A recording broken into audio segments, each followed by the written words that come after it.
नमस्कार दोस्तों, मैं हूं अंजनी तिवारी और मेरे साथ में है भैया। बताने की जरूरत नहीं है भैया को। भैया कुछ बोलिए मेरे चैनल के लिए।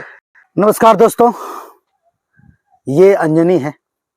अंजनी बहुत ही टैलेंटेड लड़का है, बहुमुखी प्रतिभा का धनी है। ये एक्टर भी है, राइटर भी है, टेक्निकल डायरेक्टर भी है और ये जो आजकल का जो ये सोशल मीडिया है इसका तो किंग है ये भैया तो मैं आप लोगों से ये प्रार्थना करता हूँ, निवेदन करता हूँ कि इसका अपना जो वीडियो आप देख रहे हैं इसका ब्लॉग है, तो आप अंजनी के सारे ब्लॉग, और मैं इसके ब्लॉग में हमेशा दिखता रहूंगा।